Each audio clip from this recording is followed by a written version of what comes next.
Bonjour à tous et bienvenue sur Doc Santé. Aujourd'hui, nous allons parler de 6 vitamines et antioxydants que vous devez connaître pour prévenir, arrêter ou même inverser les complications du diabète. De nos jours, de nombreuses personnes luttent contre le diabète. Et si vous regardez cette vidéo, vous êtes probablement aussi concerné par les informations que je vais partager. Je vais vous parler de la benfotiamine, de l'acide alpha-lipoïque, de la vitamine B6, B12, de la vitamine D, de l'acétyl-L-carnitine, et comment ces éléments peuvent vous aider, lorsqu'ils sont utilisés efficacement, à stopper ou éviter les complications du diabète. Qui se soucierait d'une glycémie élevée si celle-ci ne causait pas de complications, n'est-ce pas?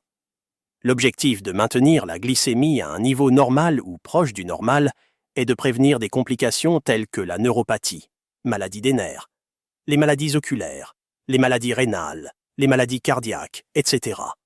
Lorsque vous avez le diabète, parfois, peu importe ce que vous faites, votre glycémie peut encore monter en flèche, causant des dommages immédiats à vos tissus et organes. Il doit donc y avoir d'autres systèmes de défense, en plus de simplement maintenir le glucose dans la norme. Aujourd'hui, nous allons nous assurer que vous connaissiez tous ces facteurs de défense. Parlons d'abord de la manière dont ces dommages se produisent, afin que nous puissions les comprendre et les traiter.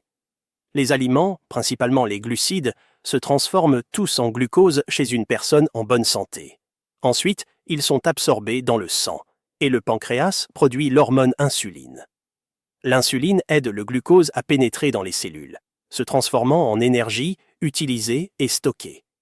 Ainsi, l'insuline est comme la clé qui ouvre la porte des cellules pour que le sucre puisse y entrer et être métabolisé.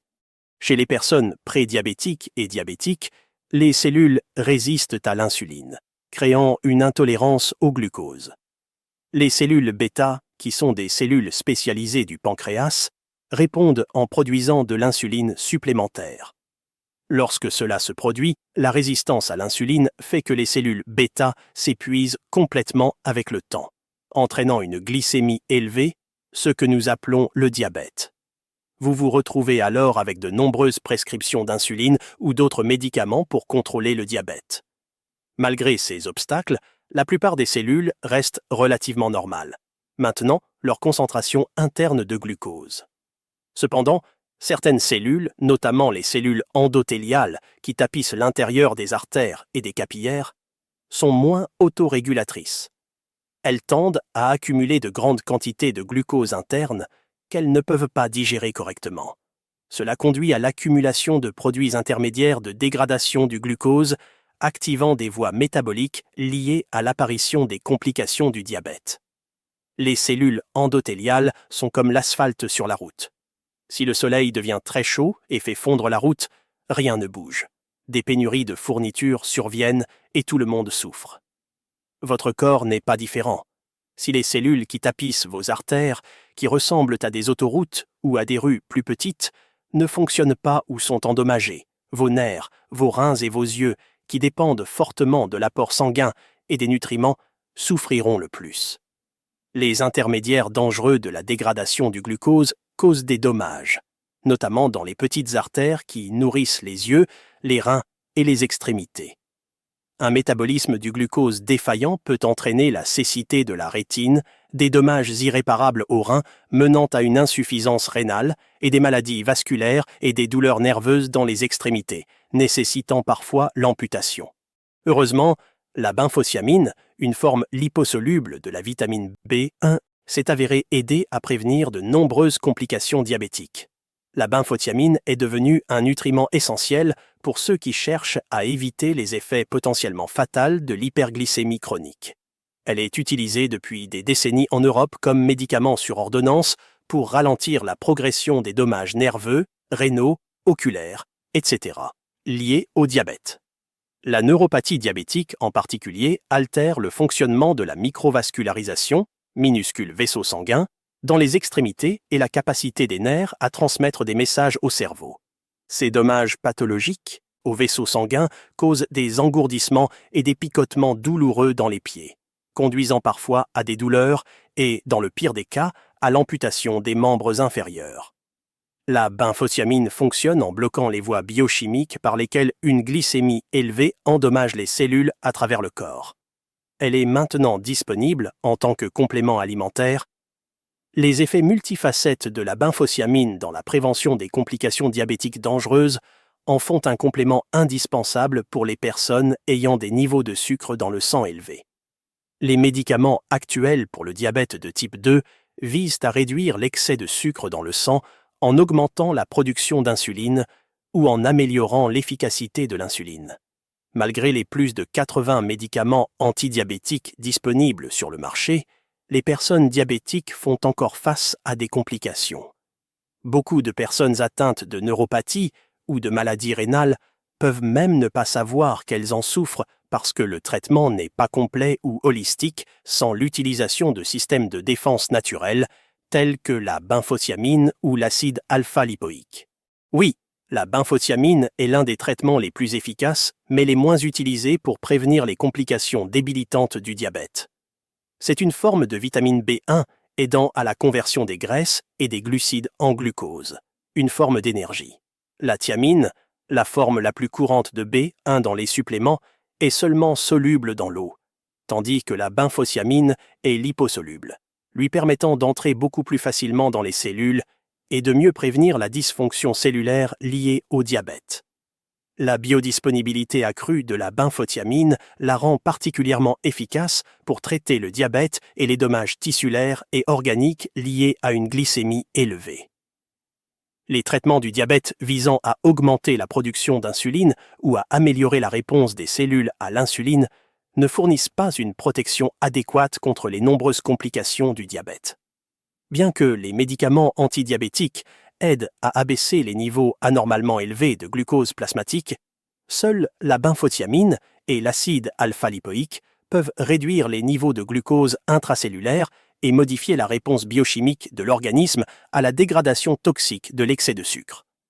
La benphotiamine favorise également la production d'une enzyme très importante, la transkétolase, qui convertit les sous-produits potentiellement toxiques de la dégradation du glucose en composés inoffensifs que le corps peut éliminer en toute sécurité. Plusieurs études ont montré que la benphotiamine inhibe 3 voies principales menant à la formation de substances toxiques comme les produits de glycation avancée qui sont liés au développement et à la progression de divers troubles diabétiques tels que la neuropathie, la rétinopathie, la maladie vasculaire périphérique, blocage artériel dans les jambes et la néphropathie, maladie rénale. La benphotiamine protège également les tissus nerveux et cérébraux sensibles. L'une des complications les plus courantes et douloureuses du diabète est la neuropathie. Les dommages aux nerfs périphériques des extrémités entraînent une douleur qui n'est généralement pas soulagée par les analgésiques traditionnels. L'engourdissement et les changements de sensation peuvent survenir. La polyneuropathie, qui implique plusieurs nerfs dans les extrémités ou d'autres parties du corps, peut également se produire. La benphotiamine a montré dans des essais cliniques qu'elle soulageait efficacement la polyneuropathie diabétique. Elle peut affecter non seulement vos pieds ou vos mains, mais n'importe quelle partie de votre corps. La neuropathie peut même toucher votre cœur ou votre torse. Une étude récente en double aveugle randomisée en Allemagne a découvert que les patients diabétiques atteints de polyneuropathie qui prenaient 300 mg de benphotiamine par jour pendant 3 semaines voyaient une amélioration significative de leur score de fonction nerveuse, notamment une réduction de la douleur. Le diabète est lié à un stress oxydatif accru, un facteur dans de nombreux processus de maladies liés à l'âge. Les tissus délicats du cerveau sont particulièrement vulnérables aux effets dommageables de ce stress oxydatif dû au diabète. Par conséquent, le diabète est de plus en plus lié au déclin cognitif, y compris la démence et la maladie d'Alzheimer. Selon une nouvelle étude, la benphotiamine pourrait protéger le cerveau du stress oxydatif associé au diabète. La benphotiamine offre une protection cruciale pour le système nerveux en protégeant les nerfs périphériques et le cerveau contre les dommages liés au diabète.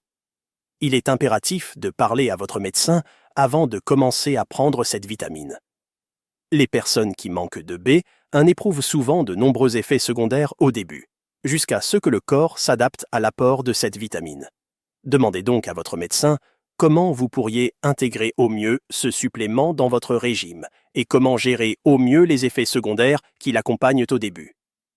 N'oubliez pas de commencer par une petite dose et de l'augmenter progressivement pour obtenir les meilleurs résultats. Maintenant, parlons de l'acide alpha-lipoïque. Chez les personnes atteintes de neuropathie diabétique, une maladie potentiellement grave qui survient surtout chez les diabétiques avancés, mais peut également se produire chez les prédiabétiques, l'acide alpha-lipoïque a un puissant effet antioxydant. Une revue de 2012 d'un essai néerlandais a montré que l'acide alpha-lipoïque administré pendant 3 semaines provoquait une réduction significative de la douleur neuropathique. Une deuxième évaluation de la recherche a indiqué qu'une dose quotidienne de 300 mg d'acide alpha-lipoïque pendant 2 à 4 semaines était sûre et efficace pour soulager les symptômes de la neuropathie. Une revue systématique et une méta-analyse publiée en 2018 ont examiné l'utilisation de l'acide alpha-lipoïque chez les personnes souffrant de troubles métaboliques. Certains avaient un diabète de type 2, tandis que d'autres souffraient d'autres troubles métaboliques. La méta-analyse a conclu que la supplémentation en acide alpha-lipoïque réduisait la glycémie à jeun, la concentration d'insuline, la résistance à l'insuline et les niveaux d'hémoglobine, A1C dans le sang. Passons aux vitamines B. Nous avons déjà parlé de la vitamine B1 liposoluble, la benfotiamine, mais d'autres vitamines B sont également bien connues pour favoriser le bon fonctionnement du système nerveux. Par exemple, la B6 et la 12 se sont révélées particulièrement bénéfiques pour traiter la neuropathie. La B6 réduit la douleur et l'inflammation, tandis que la B12 est nécessaire au bon fonctionnement neurologique. Une carence en B12 peut entraîner une neuropathie, connue même par les étudiants en médecine. Beaucoup de ceux qui prennent de la metformine régulièrement pendant des années sont probablement carencés en B12. Les vitamines B sont disponibles dans les compléments alimentaires, les œufs, les fruits de mer, les légumes, les produits laitiers et la volaille. Mais il peut être difficile d'obtenir suffisamment de vitamines par l'alimentation seule. Il est important de choisir la bonne forme de B6 et de B12 car les formes que l'on trouve habituellement sur le marché ne sont pas très bien absorbées et peuvent également être toxiques. Pour la B6, il est important de s'assurer que vous obtenez du pyridoxal 5-phosphate au lieu de la pyridoxine que l'on trouve habituellement dans les suppléments. Évitez cette dernière à tout prix. Ensuite, nous avons l'acétyl-L-carnitine, un acide aminé et antioxydant qui favorise la santé des cellules nerveuses, soulage la douleur nerveuse et augmente les niveaux d'énergie. Il a été démontré qu'il soulageait la fatigue liée au cancer et la neuropathie induite par la chimiothérapie. Il est disponible sous forme de supplément et se trouve naturellement en petite quantité dans des aliments comme la viande, le poisson, la volaille et les produits laitiers.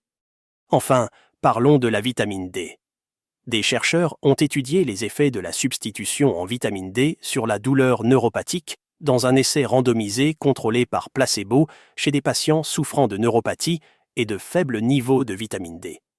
Ils ont basé leurs recherches sur des études montrant des améliorations associées à la vitamine D dans la régénération des axones et la myélinisation des nerfs après une blessure. Il y a eu une augmentation de la synthèse des facteurs de croissance et une régénération naturelle de CNR. La plupart des diabétiques sont carencés en vitamine D et ne le savent pas. Pour obtenir suffisamment de vitamine D, il faudrait manger du saumon sauvage 3 à 4 fois par semaine ou passer des heures au soleil chaque jour, ce qui n'est pas facile. Un supplément peut vous aider à obtenir ce dont vous avez besoin sans tout cet effort. Être carencé en vitamine D ne vous aidera pas à lutter contre la neuropathie. Alors trouvez un moyen d'augmenter vos niveaux de vitamine D. Maintenant, une dernière recommandation, avant de commencer à prendre ces suppléments, assurez-vous de parler à votre médecin afin qu'il puisse vous guider sur la meilleure façon de les intégrer à votre régime alimentaire. Si vous avez aimé cette vidéo, merci de mettre un pouce en l'air, d'écrire un commentaire et de partager. Merci, et prenez soin de vous.